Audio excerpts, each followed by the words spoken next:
नमस्कार, स्वागत है आपका हमारे चैनल पे। इस वक्त की बड़ी खबर सामने आ रही है। केंद्र की मोदी सरकार खत्म कर सकती है अल्पसंख्यक मंत्रालय को। आपको बता दें कि 2006 में पूर्व की कांग्रेस द्वारा बनाया गया था अल्पसंख्यक मंत्रालय और अब इसको खत्म करने के लिए केंद्र की मोदी सरकार कर रही है विचार। आपको बता दें कि डेक्कन हेराल्ड के द्वारा तमाम जो रिपोर्टें हैं वो छापी गई हैं और इसमें दावा किया जा रहा है कि केंद्र की मोदी सरकार जो है वो अब मंत्रालय यानी कि अल्पसंख्यक मंत्रालय को खत्म करने के लिए विचार कर रही है। और इसी के साथ हम आपको ये बता दें कि इस पूरी रिपोर्ट के अनुसार यदि ऐसा हुआ तो इस सरकार का मंत्रालय का विलय सामाजिक न्याय और आधिकारिक मंत्रालय के साथ कर सकती है। हालांकि मंत्रालय द्वारा चलाई जा रही योजना ऐसे ही चलती रहेंगी। रिपोर्ट के अनुसार मंत्रालय के अधिकारियों ने अभी इस पूरे मामले में कुछ भी बताने से इनकार किया है, किंतु सूत्रों के द्वारा ये खबर सामने आ रही है कि भाजपा के नेतृत्व वाली एनडीए सरकार का मानना है कि अल्पसंख्यक मामलों की अब जरूरत नहीं है। इसके अनुसार ये मंत्रालय केवल यूपीए की मनमोहन सरकार ने तुष्टीकरण की सियासत के कारण वर्ष 2006 में बनाया था। अब मोदी सरकार इसे दोबारा से सामाजिक न्याय और सशक्तिकरण मंत्रालय के अंतर्गत लाने का विचार कर रही है। आपको बता दें कि मंत्रालय खत्म किए जाने को लेकर अभी तक कोई सूचना नहीं आई है, आधिकारिक तौर पर सूचना नहीं की गई है, पर जिस तरीके से डेक्कन हेराल्ड की तरफ से ये खबर छापी गई है इसमें पुष्टि की गई है कि केंद्र सरकार अभी इस पूरे मामले को लेकर विचार कर रही है। जहां एक तरफ कांग्रेस ने अगर इतने सालों तक देश पर राज किया है तो वहीं दूसरी तरफ किस तरीके से अल्पसंख्यकों को बहकाने और उन्हें लालच देने के लिए तुष्टीकरण की राजनीति करने के लिए 2016 में अल्पसंख्यक मंत्रालय बनाया गया था, जिसको आज फिर से एक बार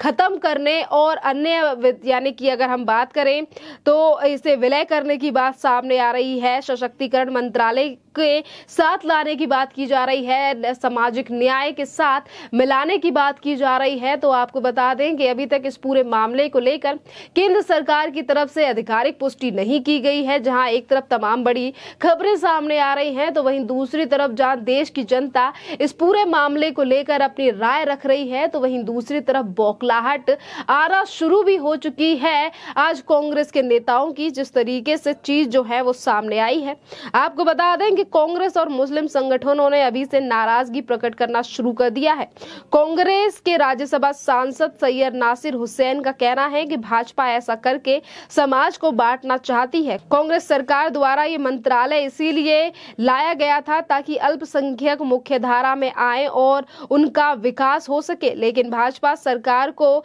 हर अवसर पर अल्पसंख्यकों के खिलाफ ही इस्तेमाल करती है। वहीं मुस्लिम संगठन जमात इस्लामी के सचिव सैयद तनवीर अहमद ने कहा है कि ये सब संविधान की आत्मा के विरुद्ध है, इससे मानव विकास रुकेगा। सरकार को ऐसे अधिक से अधिक पैसा देकर मंत्रालय को सशक्त करना चाहिए ताकि अल्पसंख्यकों का कल्याण हो। जहां एक तरफ अल्पसंख्यक मंत्रालय को सामाजिक न्याय और सशक्तिकरण न्यायालय के साथ मिलाने की बात की जा रही है, जिस तरीके से डेक्कन हेराल्ड की रिपोर्ट में ये बातें सामने आई हैं, तो वहीं दूसरी तरफ कांग्रेस ने फिर एक बार तुष्टीकरण को लेकर इस पूरे मामले को लेकर भी जो है वो सवाल ये निशान खड़े करने शुरू कर दिए हैं। और इसीलिए आज कांग्रेस के नेताओं का ये कहना है कि भारतीय जनता पार्टी यानी कि केंद्र की मोदी जो सरकार है वो अल्पसंख्यकों से नफरत करती है और इसीलिए वो समाज को बांटने का काम कर रही है। खैर, इसी के साथ अगर हम बात करें पूर्व प्रधानमंत्री डॉक्टर मनमोहन सिंह की, तो उनके द्वारा ही 2006 में अल्पसंख्यक मंत्रालय का गठन किया गया था और इसी के साथ उन्होंने तमाम बातें भी अल्पसंख्यकों को लेकर की थी, जिसको लेकर आज जनता है वो तमाम जो कटाक्ष है वो कांग्रेस पर करते हुए नजर आती है। आपको बता दें कि पूर्व प्रधानमंत्री डॉक्टर मनमोहन सिंह ने ये तक कहा था कि देश के सभी संसाधनों पर पहला अगर किसी का हक है तो वो माइनॉरिटी का है, अगर वो अधिकार है तो वो अल्पसंख्यकों का है। जिस तरीके से आज देश में अल्पसंख्यकों की जो संख्या है वो लगातार बढ़ती हुई नजर आ रही है और वहीं दूसरी तरफ देश की संख्या, अगर देश की ज्यादातर आबादी की भी बात करें तो वो भी इन तमाम मुद्दों को लेकर कई बार जो है वो अपनी राय रखती है और कहती है कि किस तरीके से आज भी हमारे देश में तुष्टीकरण के नाम पर राजनीति होती है। जहां एक तरफ ये खबरें आ रही हैं कि केंद्र सरकार अल्पसंख्यक मंत्रालय पर को अब खत्म करना चाहती है, तो वहीं दूसरी तरफ हम इसी के साथ आपको इन चीजों को भी बता दें कि एक तरफ जहां कांग्रेस की तरफ से अल्पसंख्यक मंत्रालय 2006 में बनाया गया अल्पसंख्यकों को खुश करने के लिए, उनका वोट बैंक पाने के लिए, तो वहीं दूसरी तरफ इसी लाइन में और भी पार्टियां लगी हुई हैं जो इसी तरीके से अल्पसंख्यकों को रिझाकर और तुष्टीकरण की राजनीति करती हुई नजर आ रही हैं। और इसमें जहां एक तरफ दिल्ली के मुख्यमंत्री अरविंद केजरीवाल शामिल हैं, तो वहीं दूसरी तरफ शामिल हैं उत्तर प्रदेश के पूर्व मुख्यमंत्री अखिलेश यादव, और इसी के साथ बात की जाए तमाम और नेताओं की तो वो भी इसी तरीके से तुष्टीकरण की राजनीति हमेशा से ही करते हुए नजर आते हैं। और इसी बीच दिल्ली के मुख्यमंत्री अरविंद केजरीवाल का भी एक वाक्य सामने आ रहा है कि कैसे अभी कुछ महीनों पहले ही दिल्ली के मुख्यमंत्री अरविंद केजरीवाल ने इसी तुष्टीकरण की राजनीति के चलते दिल्ली के स्कूलों में ये नोटिफिकेशन पास किया था और उन्होंने कहा था कि दिल्ली में जो अल्पसंख्यकों के बच्चे हैं जो पढ़ रहे हैं उनकी फीस वापस कर दी जाए। इस तरीके से जो बातें हैं वो की गई थी, नोटिफिकेशन जारी किया गया था जिसको लेकर एक याचिका भी कोर्ट में लगाई गई थी, जनहित याचिका लगाई गई थी, जिसमें कहा गया था कि जिस तरीके से नोटिफिकेशन जो है वो दिल्ली सरकार की तरफ से पास किया गया है, अगर इसी तरीके से अल्पसंख्यकों के जो पैसे हैं यानी कि फीस है बच्चों की वापस कर दी जाए तो कहीं ना कहीं उन बच्चों का अपमान है और उन लोगों को चोट पहुंचेगी जिनकी वार्षिक आय 3 लाख से भी कम है और जो माइनॉरिटीज में नहीं आते हैं। इस पूरे मामले पर सुनवाई करते हुए फटकार लगाई थी दिल्ली की सरकार को कोर्ट की तरफ से। इसके बावजूद भी अगर हम तमाम और पार्टियों की बात करें तो चुनाव हो या फिर तमाम या छोटे चुनाव हो या फिर नगर निकाय के चुनाव हो, हमेशा ही राजनीतिक पार्टियां हमेशा ही तुष्टीकरण करने के लिए अल्पसंख्यकों को पास जाती हैं, उन्हें बहकाने का प्रयास करती हैं और उन्हीं के लिए तमाम सुविधाएं और तमाम चीजों का जिक्र करती हैं। और इन्हीं तमाम चीजों के चलते 2006 में पूर्व की यूपीए सरकार के द्वारा गठन किया गया था अल्पसंख्यक मंत्रालय का।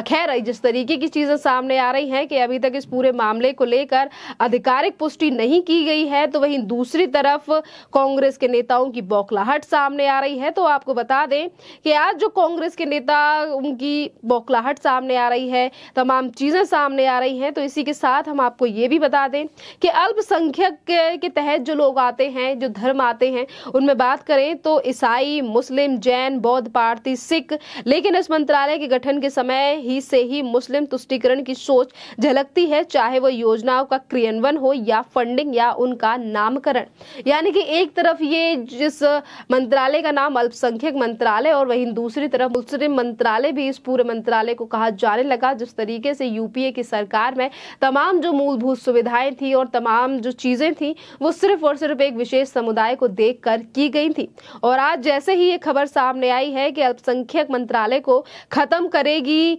मोदी सरकार, जिसे हमेशा के लिए खत्म किया जाएगा। 2006 में मुस्लिम वोट को खुश करने के लिए मनमोहन सरकार ने बनाया था, तो वहीं उस पूरे मामले को लेकर आज जो देश की जनता है उनका भी बयान सामने आ रहा है। लोग अपनी अपनी राय इस पूरे मामले को लेकर रख रहे हैं। आपको बता दें कि नीरज पाठक नाम के जो यूजर हैं उन्होंने इस पूरे मामले को लेकर लिखा है कि सही निर्णय है आदरणीय नरेंद्र मोदी जी का। इस देश को धर्मनिरपेक्ष अगर बोला जाता है तो अल्पसंख्यक मंत्रालय अलग से खोलना ही अपराध हुआ। धर्मनिरपेक्ष में किसी को अलग से सुविधा क्यों दिया जाए? यहाँ के बहुसंख्यकों के लिए तो अलग अलग से मंत्रालय आज तक नहीं खुला, तो फिर अल्पसंख्यक मंत्रालय क्यों? तो वहीं दूसरी तरफ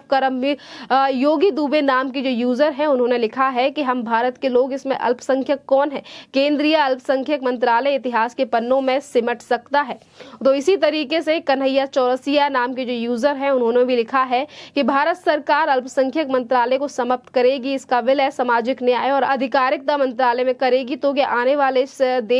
वाले समय में देश के संविधान से सेक्युलर शब्द भी हट सकता है। इस तरीके से जो बातें हैं वो कह रहे हैं। और वहीं दूसरी तरफ आशुतोष पांडे नाम की जो यूजर है उन्होंने लिखा है कि होना भी चाहिए, क्योंकि धर्मनिरपेक्ष देश में अल्पसंख्यक बहुसंख्यक कुछ नहीं होता है, इसीलिए अल्पसंख्यक मंत्रालय के साथ साथ अल्पसंख्यक कानून भी समाप्त होने चाहिए। फिर वक्फ बोर्ड और पर्सनल लोकल लॉ बोर्ड को भी निरस्त करना होगा, उसके बाद यूसीसी लागू करना होगा, तभी भारत देश बचेगा। जय हिंद। इस तरीके से जो लोगों की राय है वो सामने आ रही है, क्योंकि आज जो देश की जनता है वो भी भली भांति समझ चुकी है कि कैसे यूपीए और यूपीए के साथ साथ तमाम जो और राज्य सरकारें रही हैं उन्होंने किस तरीके से इसी कानून का सहारा लेकर सिर्फ और सिर्फ तुष्टीकरण के लिए और वोट के लिए तुष्टीकरण की राजनीति की है, जिसके लिए वो सिर्फ वोट बैंक के लिए ही भागा करती हैं। खैर, इस पूरे मामले पर आपकी जो भी राय हो आप हमें कमेंट करके जरूर बताइए। धन्यवाद।